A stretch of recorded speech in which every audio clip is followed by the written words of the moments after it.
On your feet! Get them going! Hello. Wow. Whoa, weird. I'm glowing. What is happening here? I don't know what's happening. I apparently am aglow. Let's see. Virtual. I have a green screen. Wait, I don't have a green screen? Oh, look, it's everything. But blur? I have a green screen. Let's stick with the I have a green screen. I have a green screen. And could I do this stuff before I started the show? Sure. But what fun would that be? Welcome, everyone. Good afternoon, good evening, good morning, whatever the case may be. Welcome to Cross Examinations Live. I'm your host, Mike S. Miller. And I don't have my pressure sleeve on. Although I don't know if it's making don't know if it's making much difference now. Anyways, hello, everyone. How are you doing? Welcome, one and all. I don't know what's going on with my camera, but I cannot zoom in, so you get to see a little bit more of my clutter. I like to keep things cluttered. Is it good at everyone? Yeah, go ahead. For cross examinations, yeah, go ahead. For sure. Don't do it in general. People aren't big fans of the getting alerts to things, but it is what it is today. Welcome back to the Reconstruction Zone, where we reconstruct the faith that these online atheist warriors, these atheist social justice warriors, are determined to deconstruct with bad, fallacious, and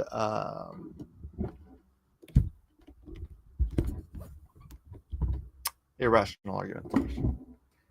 I'm here to guide you back on the right path towards truth, justice, and God's way.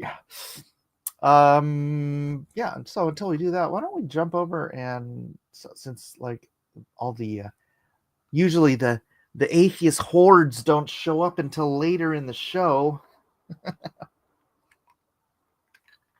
maybe we should just go ahead and do blah blah blah. Baruch Hashem Adonai. Where's X? I know I have a Grok open. Oh my gosh. I was looking up. I asked Grok, how do you deal with sore tendons at your elbow? And really, it is the tendons and where they connect to my muscles. And it's like, take it easy. So very, very helpful. So let's go to Grok and go to my history and find. We were in the book of Hosea. So we're going to do Hosea chapter 2, please. And I spelled it chapter wrong because for some reason, when you have tennis elbow and all that fun stuff, it affects your fingers too, because it's like you're connected here, right? The muscles to your fingers, you can see how they move. They're connected to your elbow. So sounds like carpal tunnel syndrome definition. I have it too. Well, it just happened like out of the blue one day. Very, very frustrating. And the take it easy argument doesn't work for me because I can't take it easy. I'm not allowed to take it easy. Haha. How do you like them apples? All right, I'm going to move this over here so I can read directly on the Groks. All right, Hosea 2, translation with deepest meaning. I'm going to zoom this up.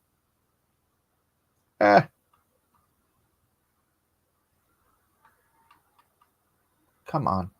Stop. Oh, it's still translating. It's still translating.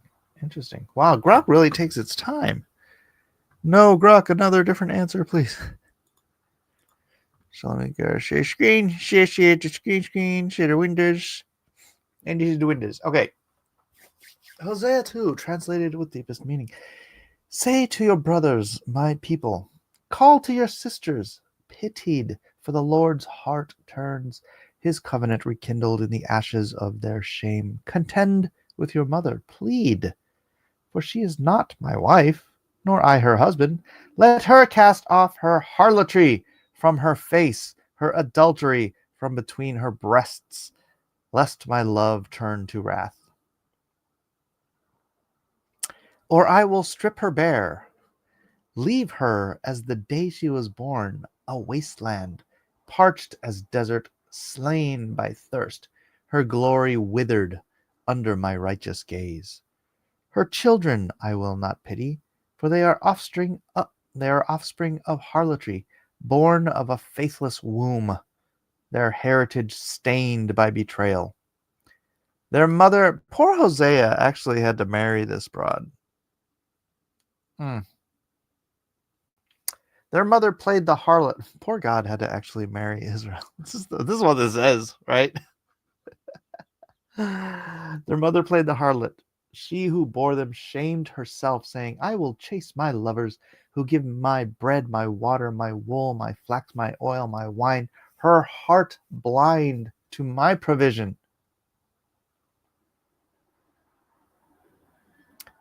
Thus I will hedge this. If you're saying this, saying, I will chase my love. She who bore them shamed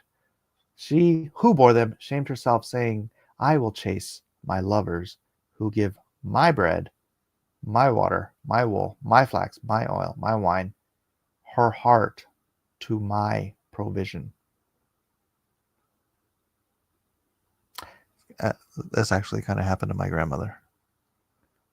In World War II, my grandfather was at war in Japan, fighting for Hirohito, and this dude who was the guy who provisioned everyone. He was the guy in my mom's town, or my mom's prefecture, whatever, her part of Tokyo, that handled the provisions, that handled the rations, and he wooed my grandmother by providing more food to her than she was probably allowed to get.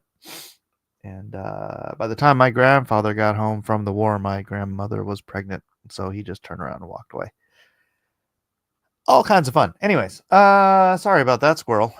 Thus I will hedge her path with thorns, wall her in, her ways confounded, unable to find her lover's trails.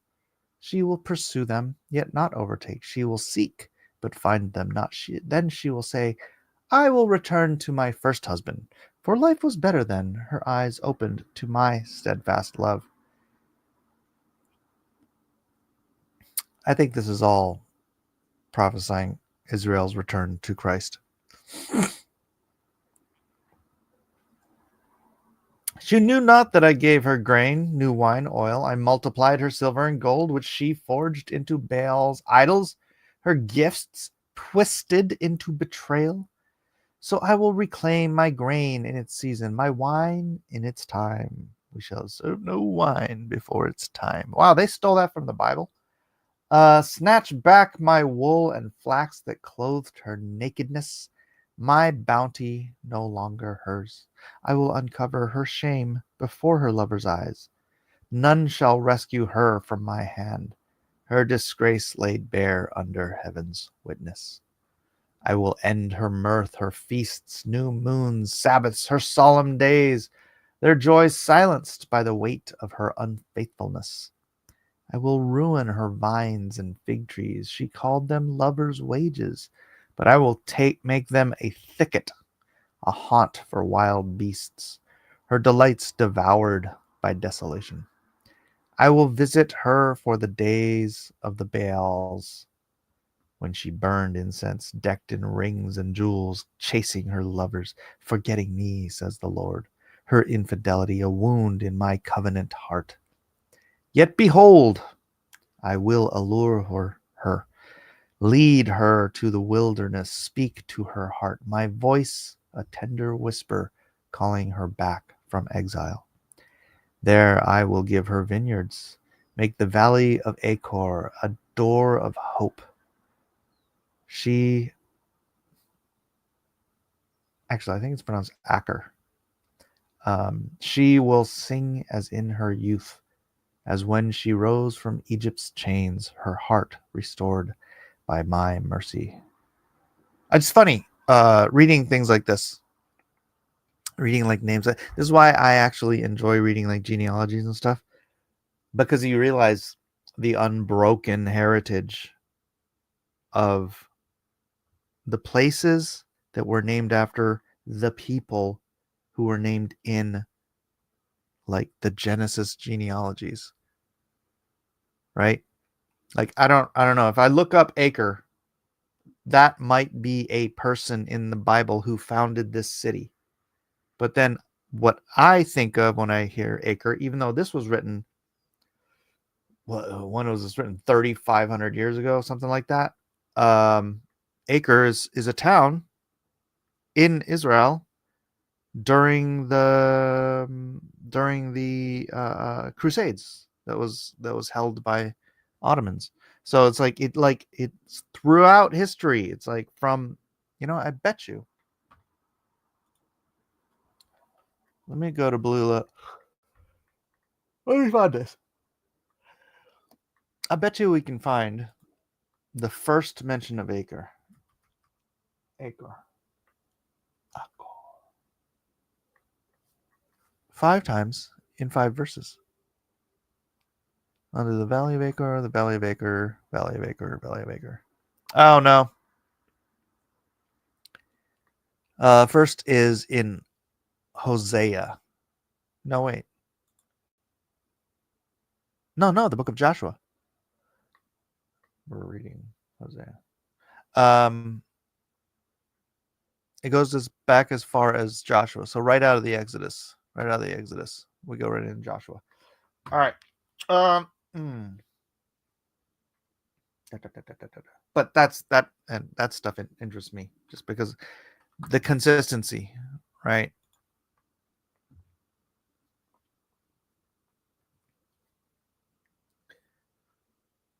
In that day, says the Lord, you will call me my husband, no longer my Baal. The name of idols purged from your lips, my love reclaimed as yours alone.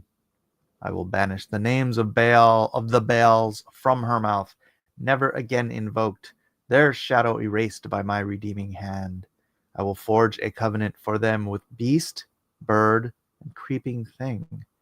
Break the bow, the sword, war from the land, and make them lie down in safety. My peace a canopy over their rest. I will betroth you to me forever in righteousness, justice, steadfast love, and mercy. My vows eternal, binding you to my heart. I really do think this is post-resurrection, or post second coming. This really, because like the eternal promises here don't seem like temporary promises that Israel has ever been seen or found this kind of restoration. It all seems very permanent. So it would be post resurrection, I think, or at least post second coming. I will betroth you in faithfulness. You will know the Lord, your soul entwined. Sorry, I was back reading.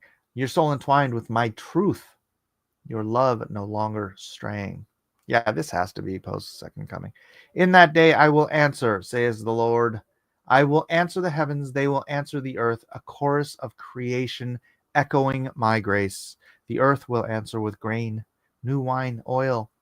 They will answer Jezreel, my sowing restored, its harvest a sign of my unfailing promise. I will sow her for myself in the land. I will pity, not pitied. Say to not my people, you are my people. Oh, say to not my people, you are my people. And they will say, you are my God, the covenant reborn in the embrace of my boundless love.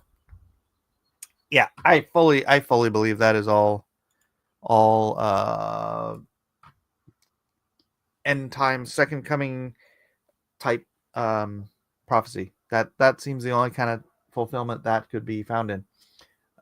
If you disagree with me, let me know. I could be wrong. I'm just seeing in it. It's funny. Well, it's like when Jesus gives the two apostles on the road to Emmaus. The apostles are walking along, and Jesus comes along, and they don't recognize him because they don't. They heard he's been resurrected, but they haven't seen him. And he's like, "Hey guys, what are you talking about?" And they're like, "Where have you been? Have you not heard about all the things that are happening in Jerusalem?" He's like, "Oh, what things?" That would be sarcasm from the Lord our God. And he he's like, "What things?" And they say, "Well, you know about the Christ, and we thought he was going to come and overthrow the Romans and blah blah blah." And then Christ gives them the Bible study of all Bible studies. He goes back all the way through all the law, Moses, the Torah, the scriptures, the prophets, and he shows them how he is in everywhere. It's like the greatest Bible study in history given by Jesus to these two guys. These two disciples who were not of the 12. They were not apostles. They were just two disciples. And so it was very interesting when I read the Old Testament. And actually, it's like, what is the saying? In the Old Testament is in the New Testament. No, the New Testament is in the Old Testament concealed. And the New Testament is the Old Testament revealed. And so when you go back and you read something like Hosea, it's so clear from a second coming, restoration of Israel to the family of God. It reads so clearly to me. Sure, I could be wrong, but that's how it reads. And it just reminds me of like Jesus, like, look, man, I was here in everything in the Old Testament. Let me show you. And he just walks them through the entire thing in all the laws and prophets. I'm sure he didn't go word for word, but All right, let's scroll up and see if I missed anything. Should I say hi, everybody? Hi, everybody. Hi, Tina and Amy and Pure Blood and King Bob, Kirby, Corpse Grinder. Or it's a story that has nothing to do with Jesus. Yeah, but that's not really how it works. That's the amazing thing. Have you not seen the correlation rainbow? Bible rainbow. This is such an interesting image. So this is the image. Open image in new tab. These are all the cross references throughout all of the various books of the Bible. Again, written over a little over 2,000 years by 40 different authors plus. There's like, who's the king? King Nebuchadnezzar actually writes actually a chapter in the Bible. King Nebuchadnezzar. But that's how interwoven these books are from beginning to end. 40 different books. No, 66 books written by 40 different authors over the span of almost over 2,000 years. Actually, over 2,000 years. They are so integrated in thought and idiom and purpose that its mere existence would be considered mathematically miraculous, I would think. You can ignore that and just pretend like they all have nothing to do with one another, and that it's not talking about Jesus. But you would have that's a tough stance to take. We'll visit her for days, for the days of the Baals is another reference to the council of gods that predate Judaism, where Yahweh was one of the pantheon of gods. Yahweh became the one and only God with the Old Testament. That's just not true, Brooklyn Lou. It's just not true, and it's not true outside of the Bible either. All of the ancient religions and folk religions had one true God. Hananim in Korea, Wakantaka in America, in the native cultures. What was it in Shangti in China? These are the ones I can remember. But all ancient folk religions had one God. The world was monotheistic. Job, one God, right? Abraham, one. What does my mom call me during my show? Hi, Mom. I'm on my show. I have to call you back. Okay. Bye.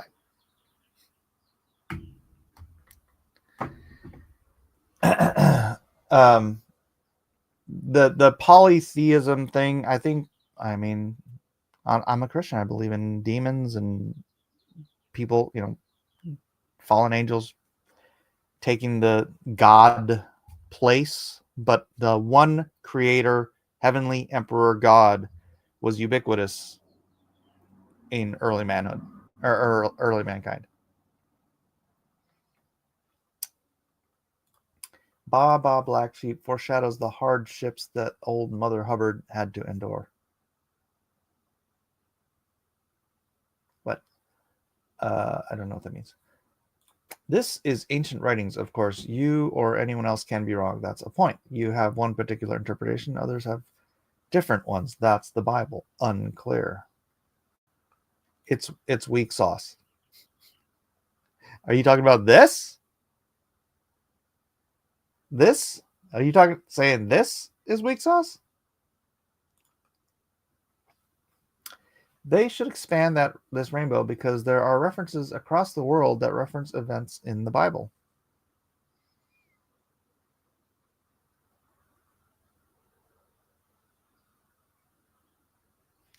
Yeah, I don't think to the extent we're talking only about 1,600 pages here.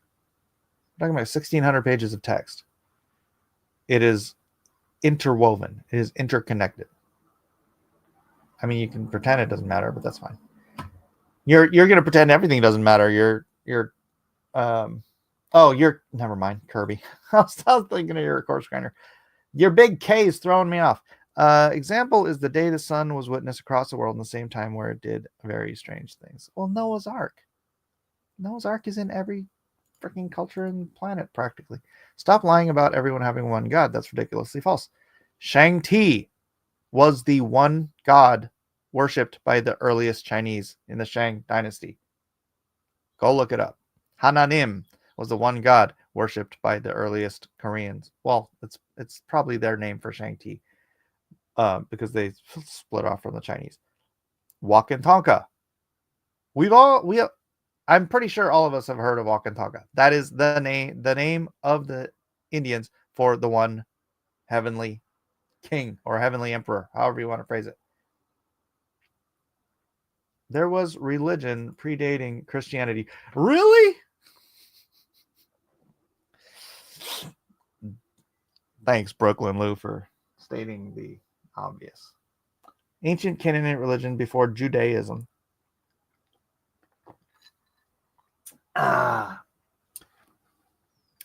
Yeah, Judaism started.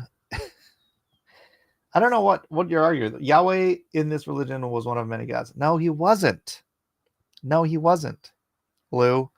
That was like Yowa or something. It's just some similar vowel sounds or consonant sounds, whatever. It wasn't the same deity. They just try to shoehorn it in to try to claim that. No, Yahweh was not one of the Baals. While both Yahweh and Baal were deities worshipped in the ancient Near East, Yahweh is presented in the Old Testament as the sole true God in opposition to Baal, who was a Canaanite storm god, right? Yes, your rainbow chart is weak sauce. Is there anything that you believe is not weak sauce other than your rejection of God? I don't know what you think is valid. You won't even go to the natural conclusions of the Big Bang. There was religion that predates Judaism. Do you disagree with this? I mean, obviously. All right, let's stop sharing the beautiful rainbow that is the Bible. First ever heard of that, so I looked it up. Flood story is the Younger Dryas.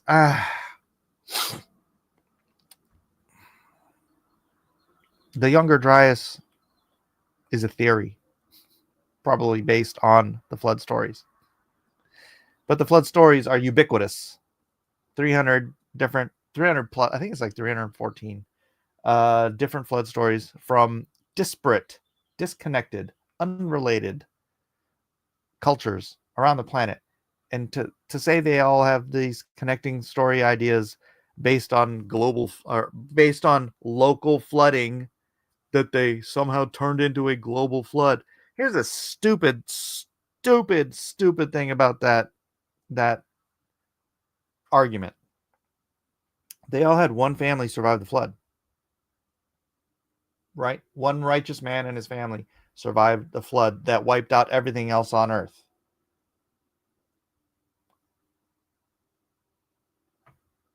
No local flood wipes out everything on earth and one family survives, and then they write it down in their religion and their legends and their myths, whatever, as one family survived.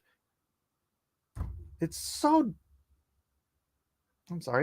It's dumb to believe that somehow or another, if you say you're the one, you went through this flood and you survived this thing, and it was just your family and everyone else in your town died. What, for the rest of time, you're never going to run into anybody else that survived this flood?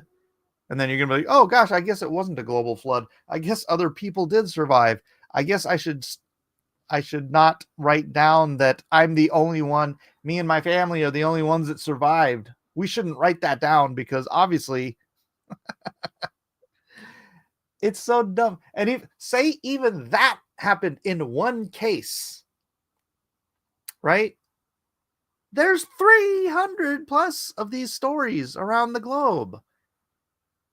That this claim of those were all local floods, they just happen to be similar, is freaking stupid.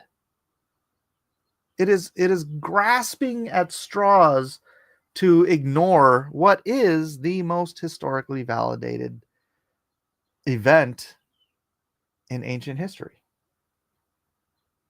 It's more validated than the crucifixion, because it's got corroboration from around the globe from disparate peoples. So it's just so funny to me that people will, that standard for proofing a historical event is completely ignored when it comes to the flood, when the standard for proofing a historical event is what proves the historical event of the flood.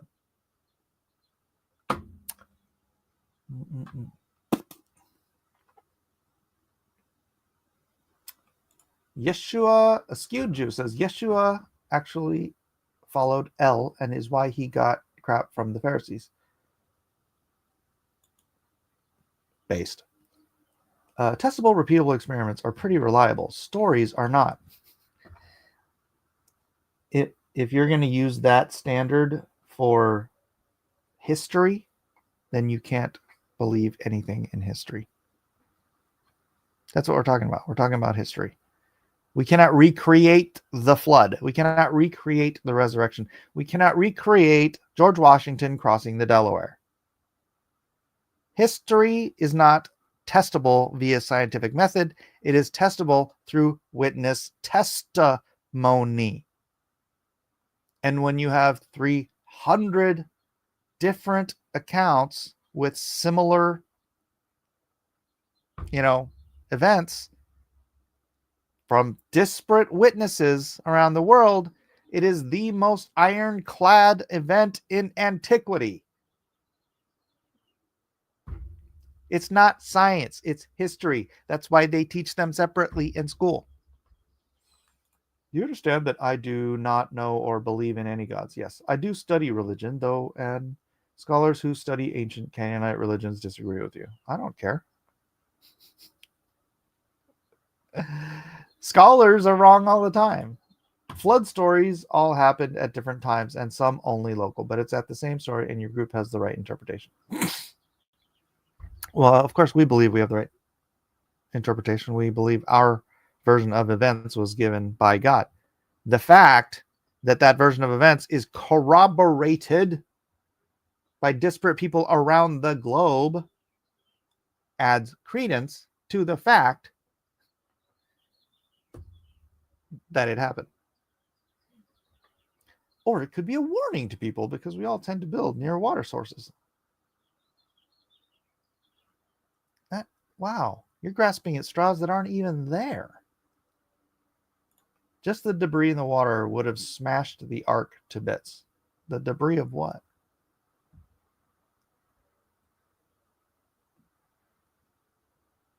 And also, how do you know? That's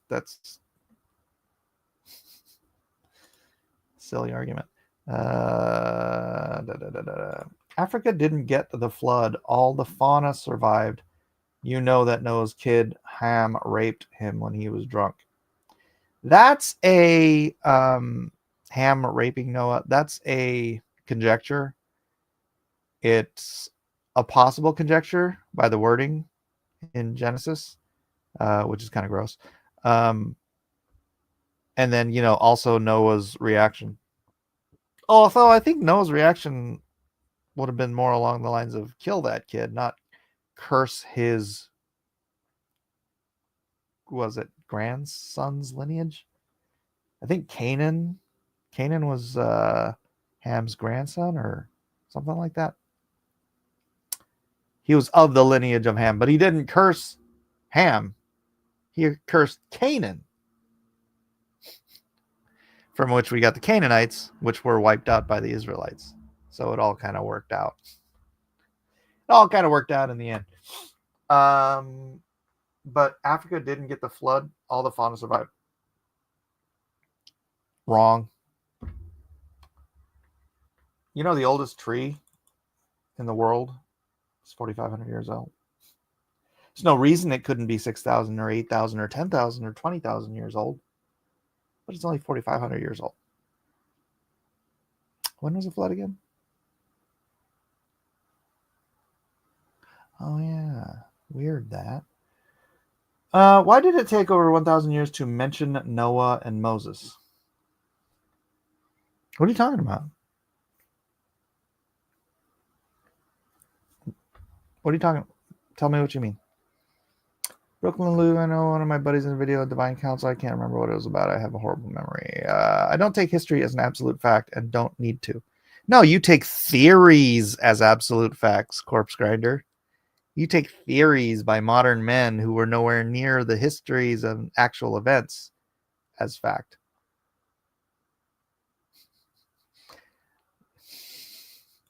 Mike, is there a reason you cannot or do not want to admit what you have is a belief and not a fact?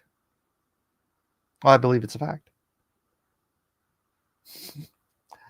Michael Heiser has some good stuff on the Divine Council. I go back and forth on Michael Heiser. I don't love everything he does.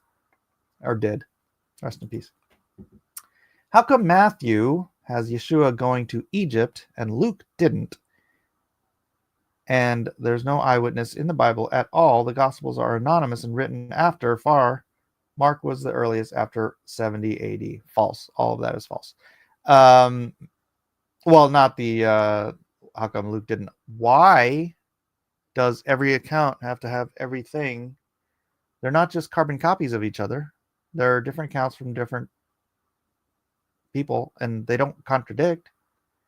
Just because he doesn't mention, look, if Jesus built a chair and it got mentioned in one script, in one gospel, it didn't get mentioned in the other gospel, it doesn't mean he didn't build the chair.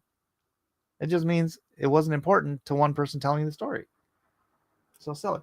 And the gospels are not anonymous. The gospels were all attributed by the writers to the earliest church, the earliest church fathers recorded who wrote which gospel.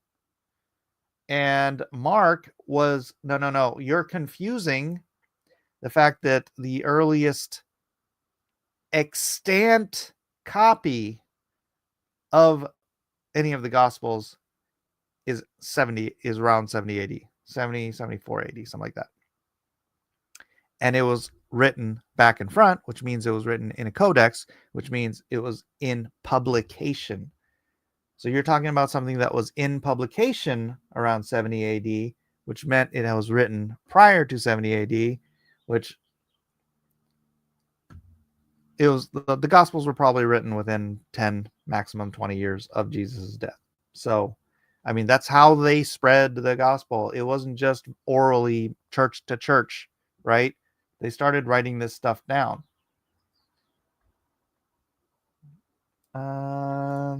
You will see that real scholars, aka scholars that agree with Lou the Skeptic, speak to the divine council, which included Yahweh as one of many gods, and that this predates Judaism, which made Yahweh the only god of a region. History is written by the victor and people with bias. Look at Fox News and CNN. The same events happening, but totally different stories. Trump was appointed by Jesus and is the new Hitler. Okay, see, I gave this example the other day. And since we were just talking about Acre earlier, there are accounts of the Battle of Acre from Crusaders who were there, who went through the battle, wrote home to their wives and their families about what happened. And there are accounts of the Battle of Acre from the Sultan's biographer, right? The Sultan had a guy that would write down what was going on. Both of them had their own points of view about what happened. How do you get the absolute truth of what happened is when you take those two witnesses and you cross-examine them against each other and see what overlaps. Where does the Venn diagram overlap? That's how you know those events are true. Historical fact. Because witnesses from opposite sides of the battle corroborate each other. The corroborating Venn diagram is how you know something actually happened in history. When you go to the 300 accounts of the global flood, and most of them contain an angry God saved a righteous man and his family in a giant floating boat with a bunch of animals, the Venn diagram of the most corroborated story in antiquity is that Noah's flood happened. And we know it more than anything else in antiquity because of how many disparate accounts of it overlap in that Venn diagram circle. How do you not comprehend this? I know you have to reject it in order to maintain your worldview, but you know you're being logically inconsistent by doing so. Sorry, it makes me angry. It literally makes me mad that people put their blinders on because of your personal dogma that you will ignore history in its entirety in order to maintain that Noah's flood couldn't have happened. It couldn't have happened because I'm an atheist. Noah's flood couldn't have happened.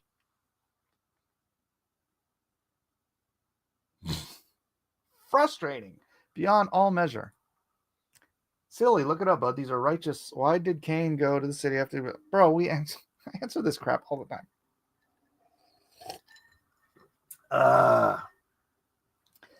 Why did Cain go to the city after God booted him? Why not? Why wouldn't he go to another city? And you have no idea when Cain murdered Abel, so you don't know how many people were around. A city doesn't have to be 1 million people. A city can be, honestly, a city can be 12 people. Like literally, we have cities in America, population 12. Your version of a city is like, it's gotta be Manhattan. It's like, no. Moses ain't even mentioned in Elephantine. I don't even know what Elephantine is. They are anonymous. Stop exaggerating your evidence. They're not anonymous. They have always been. They have never not been attributed to the authors, Matthew, Mark, Luke, and John. Never. 40 to 90 years. No. None of the Gospels were written post 70 AD. Otherwise, they would have mentioned that the temple was destroyed. Why does our first Gospel Mark not have the virgin birth? Again, you don't have to have every detail in every Gospel. It doesn't contradict. It's just different elements of the story that are important to the writer at the time. Mike, do you understand that many Christian scholars disagree with you? Oh, lots of people disagree with me, Lou. Why do you keep bringing it up? It's like, don't you know that people disagree with you? Duh. Are you saying that you are right and they are wrong, just like you're saying you are right and I am wrong, Lou? Or can you say that you have a belief and nothing more? Yes, but I believe what I believe is true. Why don't you get that? You believe what you believe is true. I'm holding you to the same standard I hold me. The reports of your demise appear to be somewhat premature. Who is reporting my demise? So tell me the authors of the Gospels, and did they ever meet Yeshua? Nope. Matthew, yes. Mark, yes. Luke was a disciple. I don't know that he wasn't an apostle, but he was a disciple, I believe. I mean, he was a disciple like right after. He was with Paul. So, and I believe he was writing the Gospel of Luke when he was with Paul, if I remember correctly. And Paul was dead by 55. So Luke would have been written alongside all of the living witnesses to the events and meeting with the other disciples. And then Matthew, Mark, Luke, John. And John. Yeah, John was an apostle. Yep. Isaiah 53 says it's about Israel. And do you think it's fair, David? You are all over the place, Askew Jew. This is funny. And I'm knocking every single one of these down, just so you're paying attention. It says it's about Israel. Why do you think it's fair? David's 10 wives deserve to be raped for David's sin, and you must believe in slavery, huh? Okay, Askew Jew. Isaiah 53 says it's about Israel. Have you read Isaiah 53? Do you know why they don't teach Isaiah 53 in Israel? Do you know why? Because it ain't about Israel. And when people read Isaiah 53, who comes to mind? Who comes to mind? A skewed Jew. Tell me who comes to mind when you read Isaiah 53. What picture comes to your mind when you read the description of the suffering servant in Isaiah 53? Who does that sound like? Because there's a video on YouTube of an American Jew, Christian Jew, Messianic Jew, and he goes over to Israel and he's talking to all these Israelites, and they're like, he's like, have you ever read Isaiah 53? And they're like, no. And he's like, why? He said, oh, they don't teach that here. They don't have us read Isaiah 53 here. And he reads Isaiah 53 in Hebrew to these Jews in Israel. And then he says, who does that sound like?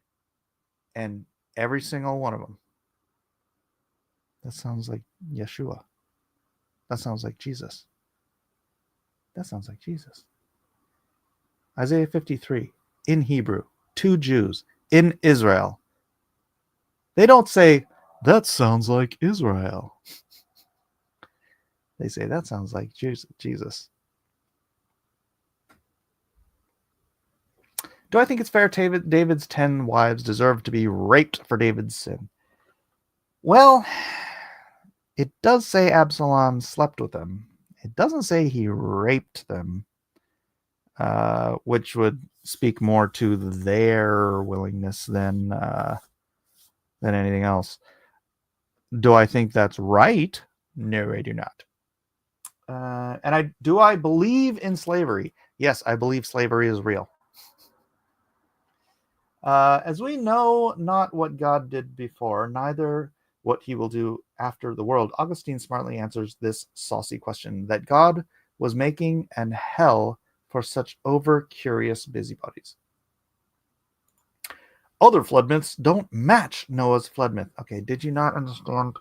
Did you not understand the crossover, the corroboration, the Venn diagram? You take the various flood myths and you see where the stories intersect. And that's how you know what is true. Even if you ignore the rest of what is true, of what is reported in Noah's flood, that it cross-references, that it intersects with the corroboration of the historical event of a global flood by an angry God, which saved one righteous man and his family and the animals of the plant and the animals. Take Noah's name out of it if you want to.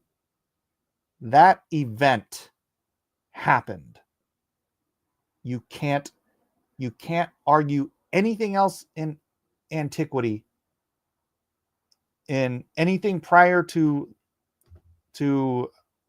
recorded like videotape, anything prior to photographs or whatever, anything in antiquity that you claim is a historical event does not have the corroboration that Noah's flood does.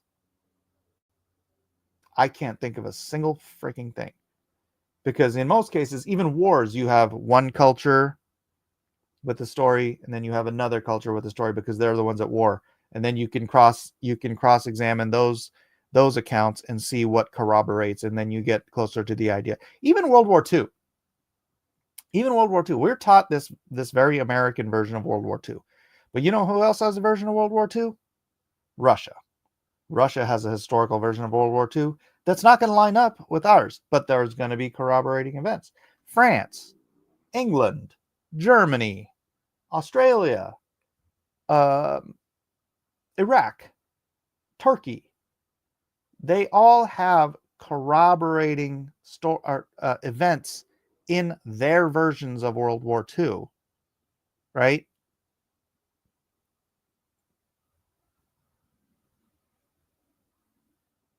But each individual, I don't know, maybe America's version is right, is the truth. I don't know. But that the global flood happened and that an angry God saved one righteous family is super, super corroborated around the globe. The rest of the details, fine. Pretend they don't matter. Pretend the Bible got it wrong and everything else. You can't ignore that the global flood is an historical event. Mid-century, 16th century, in the sense make physically stronger, from the Latin corroborate, strengthened, from the verb corroborate, from core together, robberare, from robber, strength. None of them overlap. Okay, you're just being ridiculous at this point. No, the empirical evidence says it's impossible. My theory says it's impossible. My My theoretical understanding of what the evidence implies says it's impossible, even though everybody on Earth says it happened.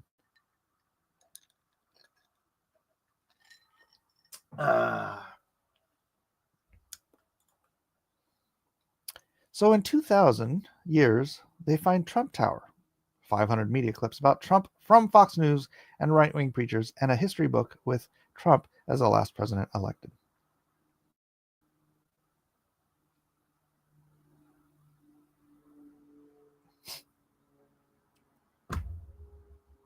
You're doing your best just to ignore it, everything I'm saying.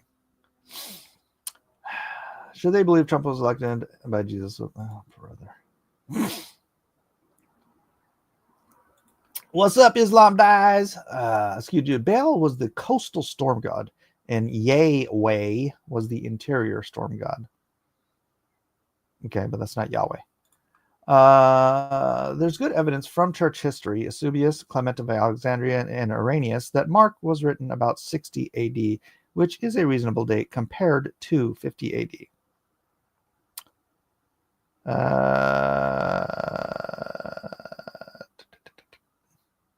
Well, if that's the case, that's still 30 years. Mark 14:51-52. What's up with the naked kid in the garden when Jesus got arrested, screaming he was not a last day? A last day? What?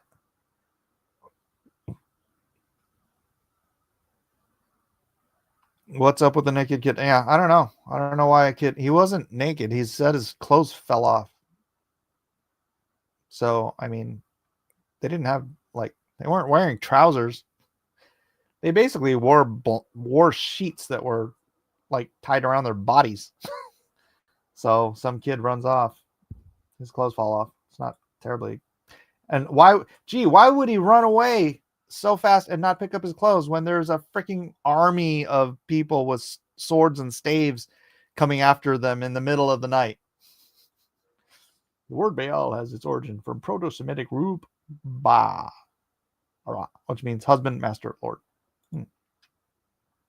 Sir Moses, but how will you prove that what you say? Augustine answered, credo non probo. I believe it. I need not prove it. Interesting. One good piece of evidence from Mark's gospel that points to it being written before 70 AD is Mark 13:18. According to Eusebius, the fall of Jerusalem happened in fall, not winter, pointing to a pre-70 AD date. Yeah, none of the gospels mentioned that except for the prophecy of the temple being destroyed. There's no mention of the destroyed temple in any of the gospels, in any of the writings, except for John, or in Revelation. It's not a gospel though.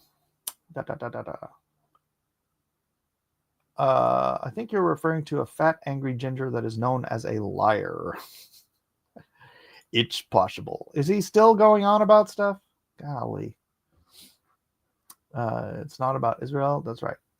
It is. No, it's not, Brian. The Jews applied Isaiah 52:13 to the Messiah. Weird. It's all in the same book, isn't it? Mike, unlike you, I separate what I may believe and what I claim as truth. You may want to try doing the same to be intellectually honest. Lou, if you don't believe what you believe is true, then why on earth would you believe it?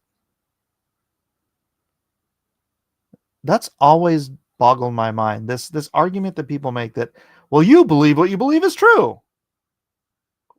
Well, duh. Why the hell would I believe something I didn't think was true?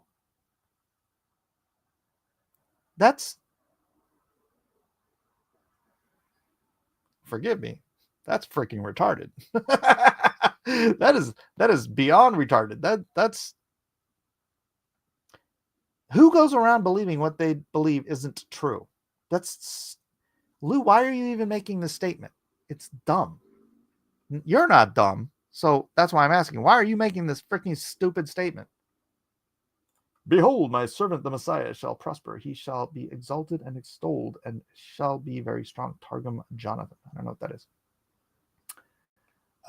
Not Jesus. Sounds like Israel. Okay, tell it to all the Jews. It's the nature of faith to believe God upon his bare word, and that against sense in things invisible, against reason in things incredible. All right. Pureblood's always quoting interesting stuff. Read it from the beginning, who it pertains to first. They actually thought Isaiah 53 was in the New Testament because of how it mirrors Christ. That's what I'm saying. It doesn't sound like Jesus. They don't say that. They do. Go watch the video. Go look it up. I don't know the name of the video, but it's look up. Shoot. You know what? I'm just gonna look it up myself and then I'll post it. And you can go watch it yourself later, which you probably won't because you don't want to know that actually happened. You want to think that it didn't happen. All right.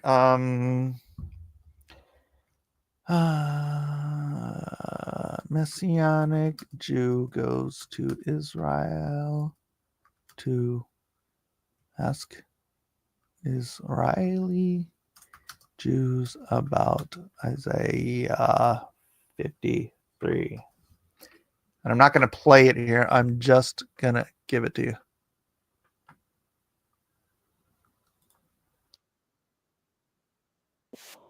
Oh, actually, you know what? Screw it. I'm going to play it because I got a little bit of time left. This is a short version. Actually, this isn't the same one. So I guess more than one person has done this.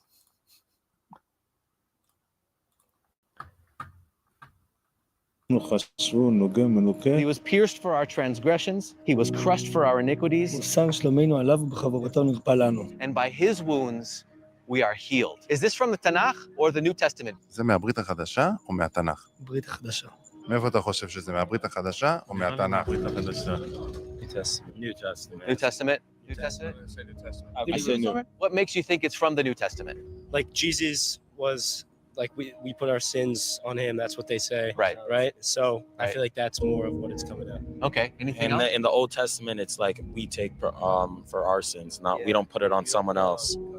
We don't put it on Jesus. We take it for ourselves. למה אתה חושב שזה I highlight John Smith saying they don't say that. אני לא מכיר כזה... למה חשבת שזה מהברית How you החדשה? feeling, John? How you feeling about Well, no, what that, makes you think it's John? the New Testament? Let me read it again. Be honest. You don't lie. It's just the way it's phrased, really. Yeah.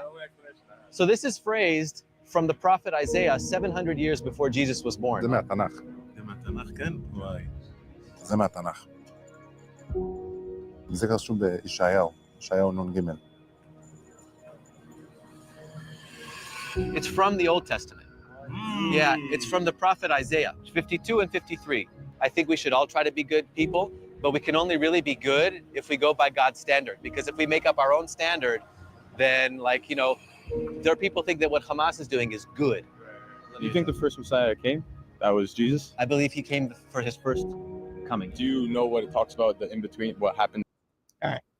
I'm not going to go through the whole thing because it's longer than that. But mic drop on you there, John. They do say that. Sorry. Sucks to be wrong. Maybe you should change what you believe because your belief is obviously not true. And like I was saying to Brooklyn Lou, why would you want to believe something that isn't true? But now you know it's true. So change your mind. Be intellectually honest. By the way, it is scholarly consensus that the flood as described in the Bible did not happen. Oh, brother.